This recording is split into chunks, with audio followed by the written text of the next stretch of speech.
got so much motherfucking design on right now. Bring it down, bring it back, make it clap. I got 3 old thoughts, new block, wear that thing. Bitches on my line, and you know. Assalamualaikum warahmatullahi wabarakatuh. Selamat pagi anak-anak. Halo semuanya. Nah, bagaimana kabarnya hari ini? Apakah semuanya sehat? Nah, supaya lebih semangat nih, Ibu ada sedikit yel-yel ketika Ibu bilang, bagaimana kabarnya hari ini? Kalian jawab seperti ini ya. Alhamdulillah, luar biasa, Allahu Akbar. Oke, bisa diikuti ya. Bagaimana kabarnya hari ini? Alhamdulillah, luar biasa, Allahu Akbar.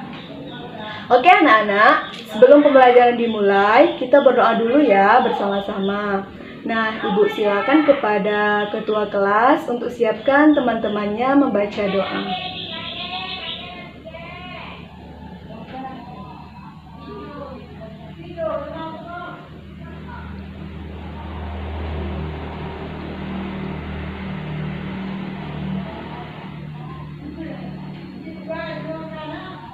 Alhamdulillah.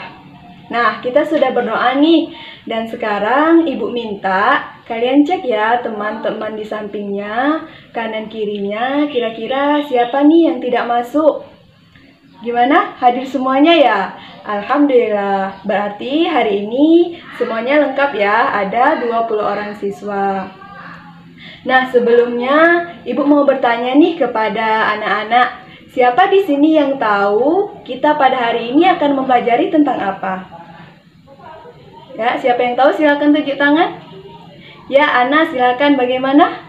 Oh iya, benar. Pada hari ini kita akan mempelajari tentang teks narasi. Adapun tujuan pembelajaran yang akan diperoleh setelah mengikuti pembelajaran ini ialah yang pertama, dengan mendengarkan penjelasan guru, siswa dapat memahami tentang pengertian, ciri-ciri, unsur-unsur kebahasaan, dan struktur teks narasi dengan baik.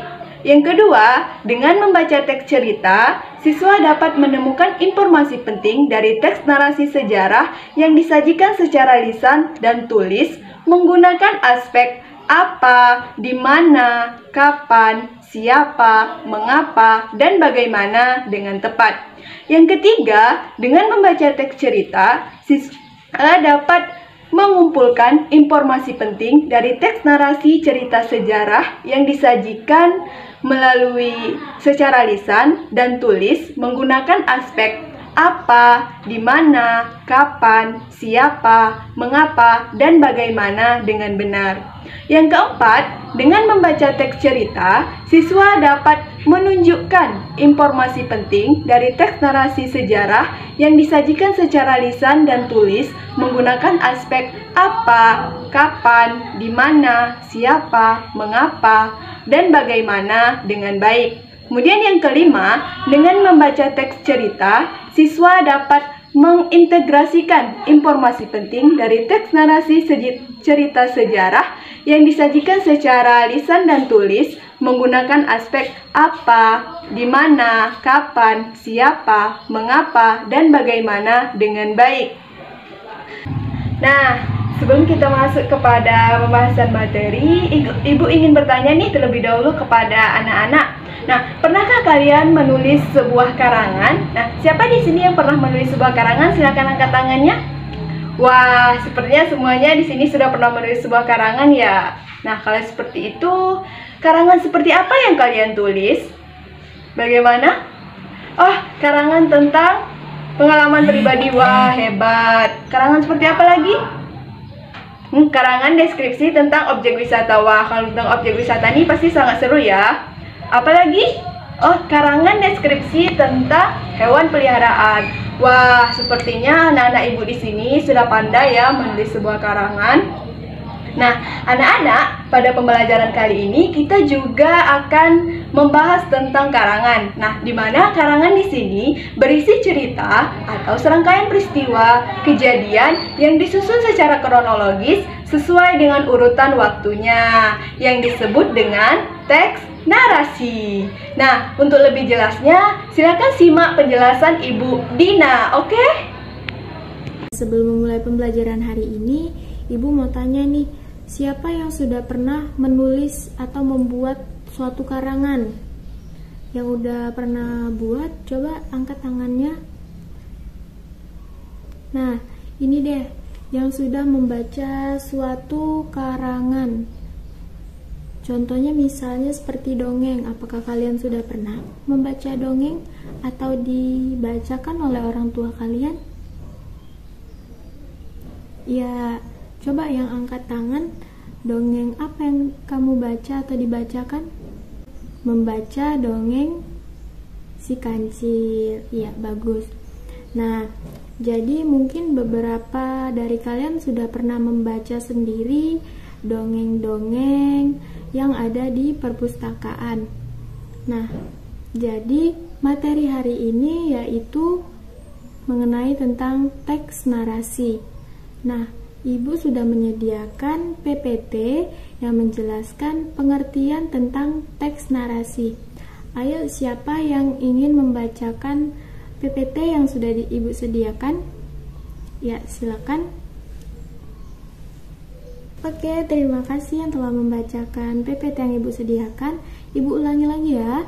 Teks narasi adalah suatu karangan cerita yang menyajikan serangkaian peristiwa kejadian yang disusun secara kronologis sesuai dengan urutan waktunya. Nah, dan juga biasanya teks narasi ini itu dibuat bisa berupa kejadian yang benar-benar terjadi atau juga hanya imajinasi dari penulis tersebut. Nah, teks ini juga memiliki tujuan. Gak mungkin dong sesuatu dibuat tanpa tujuan.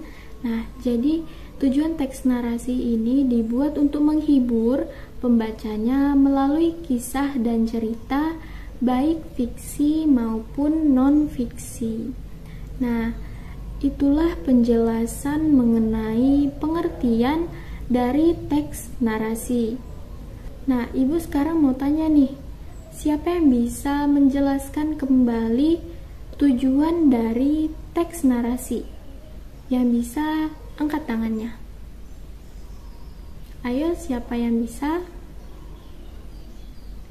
Nah, oke, baiklah, silakan yang mengangkat tangannya berdiri dan menjelaskan kepada teman-temannya apa sih tujuan dari teks narasi ini. Benar sekali apa yang dikatakan temannya tadi. Nah, jadi sejauh ini apakah kalian sudah mengerti tentang pengertian dari teks narasi tadi? Jika ada yang tidak dimengerti, silakan kalian menanyakan hal-hal yang tidak kalian pahami kepada Ibu. Jika tidak ada yang bertanya, kita akan memasuki penjelasan berikutnya mengenai ciri-ciri dari teks narasi. Jadi, teks narasi ini memiliki beberapa ciri-ciri ya, untuk membedakan berbagai macam teks yang ada. Baiklah, jika tidak ada pertanyaan, Ibu akan melanjutkan penjelasan selanjutnya mengenai ciri-ciri dari teks narasi. Nah, ciri-ciri teks narasi itu yaitu berisi tentang cerita, kisah, dan peristiwa tertentu yang menggunakan gaya bahasa naratif. Lalu ciri-ciri yang kedua yaitu memiliki alur yang jelas dari awal hingga akhir cerita. Nah, jadi jika kalian menemui suatu teks akan tetapi tidak memiliki alur cerita yang jelas dari awal hingga akhir, itu berkemungkinan teks tersebut bukan merupakan suatu teks narasi. Nah, lalu ciri-ciri yang ketiga yaitu terdapat suatu peristiwa ataupun konflik.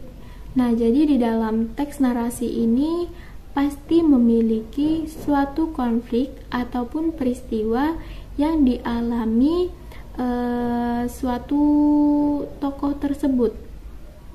Dan yang keempat yaitu memiliki unsur-unsur pembentuk, yaitu berupa tema, latar, alur, karakter, dan sudut pandang. Nah, itulah beberapa ciri-ciri teks narasi yang perlu kalian ingat untuk membedakan apakah teks tersebut merupakan teks narasi atau bukan. Baik anak-anak, di sini Ibu akan melanjutkan penjelasan dari Ibu Dina. Yang mana Ibu Dina tadi sudah menjelaskan tentang apa itu teks narasi. Nah, di sini Ibu akan menjelaskan unsur kebahasaan pada teks narasi. Sebelum Ibu menjelaskan, Ibu ingin bertanya nih pada anak-anak. Apakah anak-anak sudah ada yang tahu apa saja unsur kebahasaan pada teks narasi? Oh, tidak ada yang tahu ya. Oke, Ibu akan menjelaskannya. Unsur kebahasaan pada teks narasi yang pertama yaitu menggunakan kata kiasan atau metafora. Menurut Kamus Besar Bahasa Indonesia, metafora adalah kata atau kelompok kata yang tidak mewakili arti yang sebenarnya, melainkan digunakan untuk membandingkan dua hal secara langsung. Metafora juga disebut sebagai gaya bahasa atau majas perbandingan. Biasanya, metafora digunakan untuk memperjelas atau membuat teks narasi menjadi lebih menarik. Metafora ini sendiri dalam teks narasi memiliki beberapa contoh nih anak-anak. Contohnya seperti tulang punggung, raja siang, dan raja malam. Nah, untuk unsur kebahasaan yang kedua yaitu menggunakan kata kerja transitif dan intransitif. Sebelumnya, Ibu ingin bertanya nih, apakah anak-anak sudah tahu apa itu kata kerja transitif dan intransitif? Ya Andi, kamu benar. Kata kerja transitif merupakan kata kerja yang dilengkapi dengan objek, baik itu benda, frasa, ataupun kata ganti. Jenis kata kerja ini bisa diubah menjadi bentuk pasif. Contohnya seperti saya makan sebuah jeruk. Jeruk adalah objek. Nah, sedangkan kata kerja transitif merupakan kata kerja yang tidak membutuhkan objek. Jenis kata kerja ini tidak bisa diubah menjadi bentuk pasif. Contohnya itu seperti Momo jatuh. Selanjutnya yaitu unsur kebahasaan yang ketiga yaitu menggunakan kata benda, sifat, frasa, atau klausa. Tentunya penggunaan kata benda, sifat, frasa, atau klausa ini disesuaikan dengan jenis topik yang disampaikan dalam teks narasi. Selanjutnya unsur kebahasaan yang terakhir nih yaitu menggunakan kata penghubung penanda urutan waktu. Kata penghubung penanda urutan waktu digunakan agar pembaca tidak bingung. Maka biasanya penulis cerita akan menggunakan kata penghubung penanda urutan waktu pada teks narasi. Contohnya yaitu seperti pertama-tama, lalu, kemudian, selanjutnya, dan akhirnya. Nah, baik anak-anak, tadi sudah Ibu jelaskan tentang unsur kebahasaan pada teks narasi. Sekarang kita akan melanjutkan materi tentang struktur teks narasi. Sebelum Ibu melanjutkan materi nih tentang struktur teks narasi, Ibu lihat sepertinya anak-anak Ibu ini udah pada bosan ya akan pembelajarannya. Untuk meningkatkan semangat kita lagi, Ibu ada tepuk semangat nih buat kalian. Tepuknya seperti ini ya, perhatikan Ibu. Tepuk semangat. Semangat. Oke, apakah anak-anak semua sudah mengerti? Oh sudah, oke kita coba ya. 1, 2, 3. Tepuk semangat. Semangat. Hore. Sepertinya anak-anak Ibu sudah kembali semangat. Baiklah, kita akan melanjutkan materi kita tentang struktur pada teks narasi. Baik, struktur teks narasi itu terdiri dari beberapa hal nih. Yang pertama yaitu orientasi.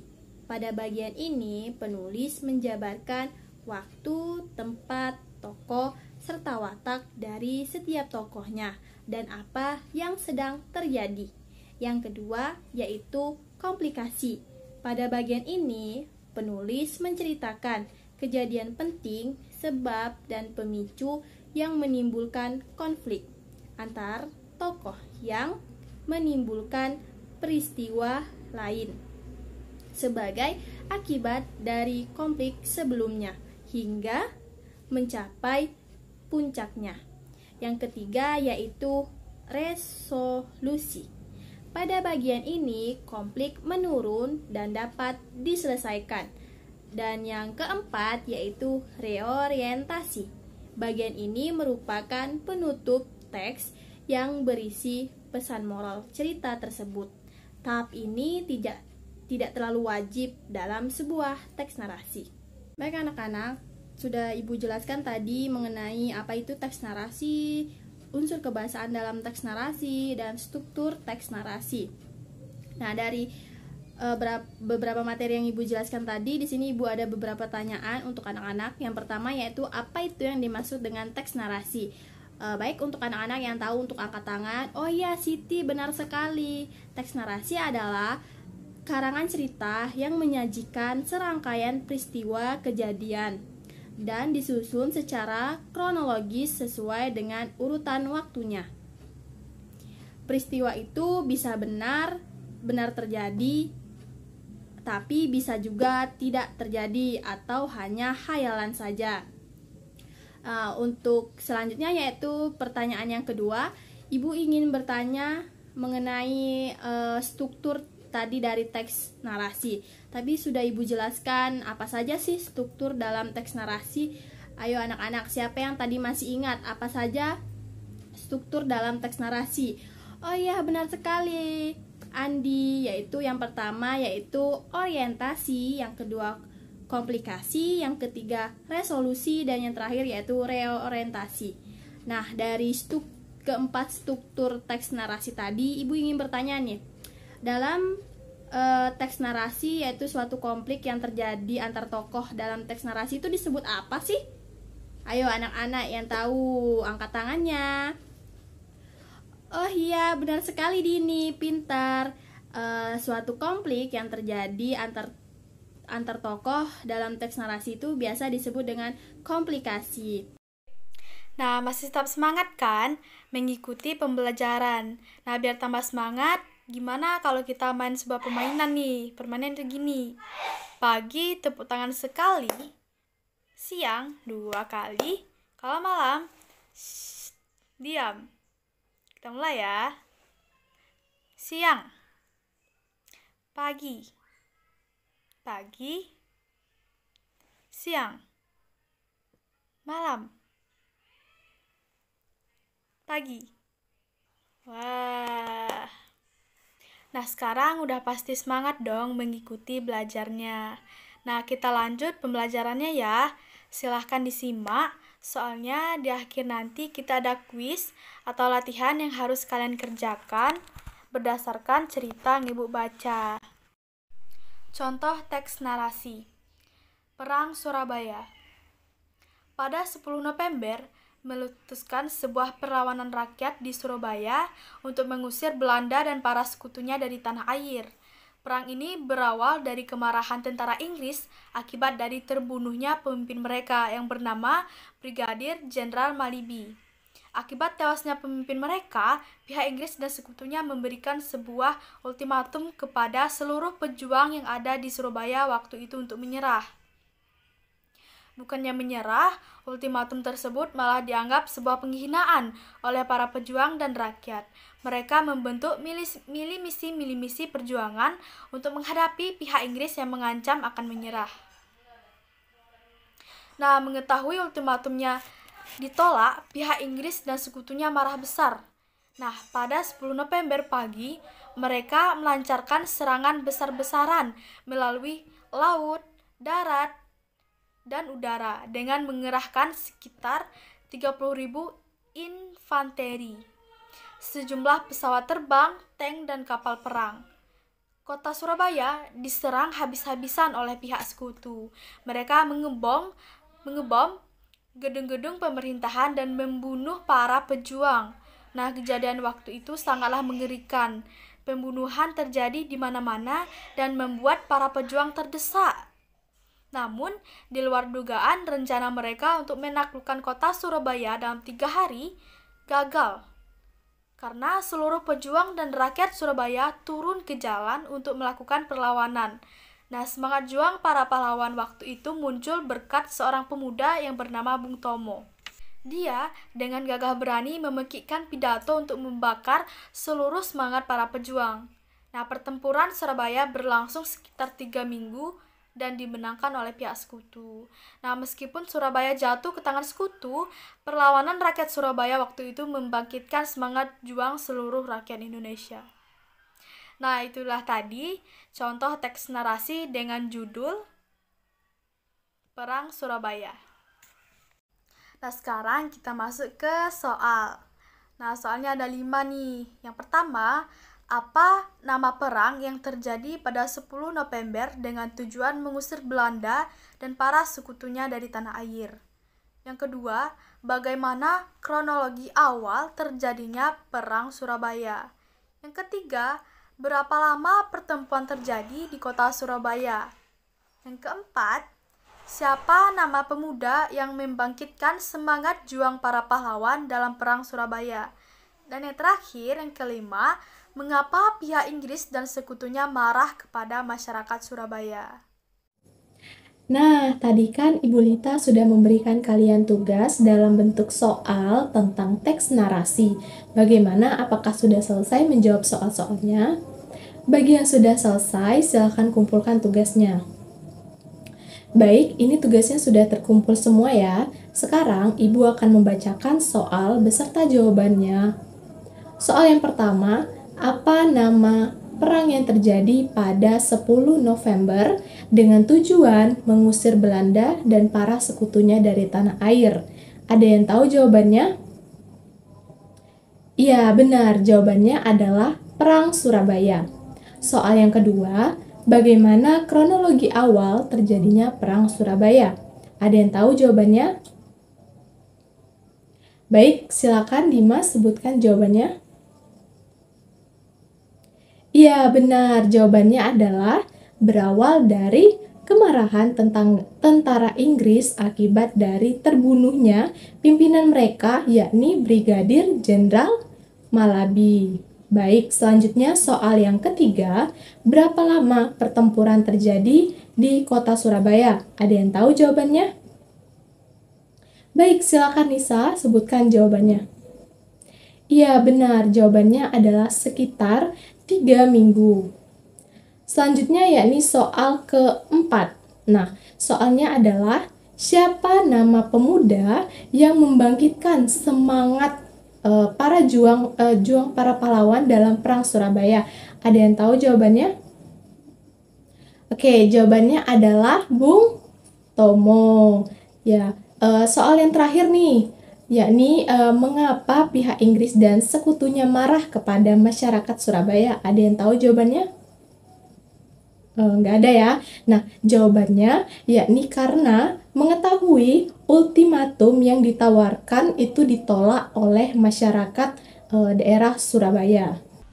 Baiklah anak-anak, tadi sudah dijelaskan oleh ibu-ibu di depan. Sekarang ibu mau tanya, anak-anak ibu ada yang tahu nggak apa itu teks narasi?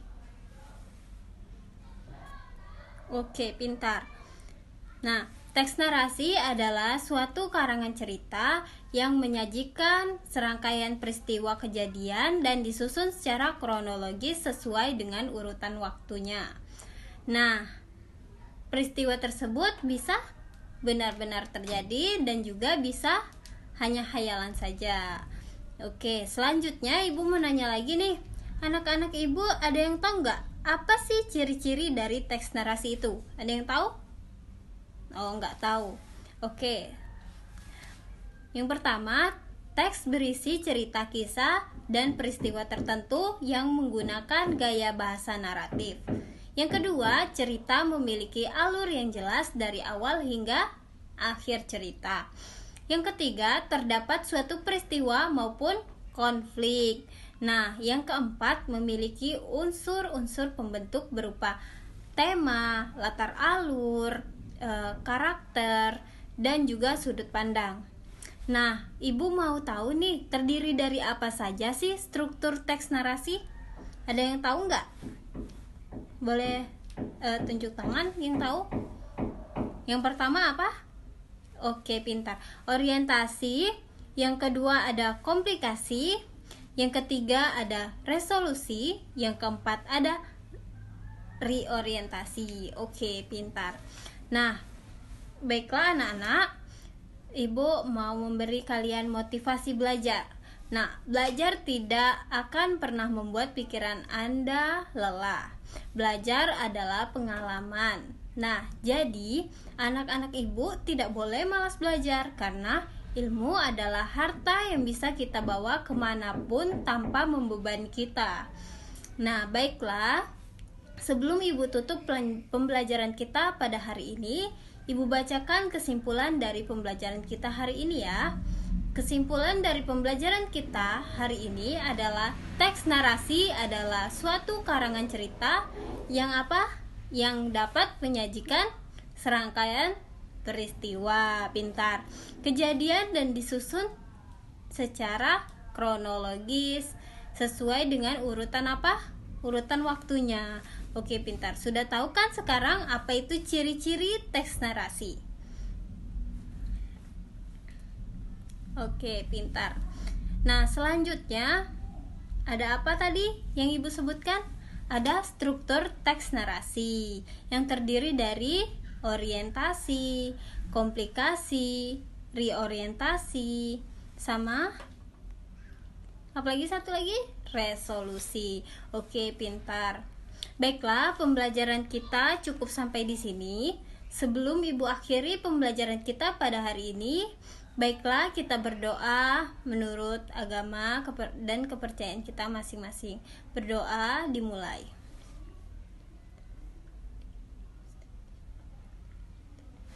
Amin. Baiklah anak-anak Ibu akhiri. Wabillahi taufiq wal hidayah. Wassalamualaikum warahmatullahi wabarakatuh. Kita ketemu lagi minggu depan ya. Jangan lupa tugasnya besok dibawa.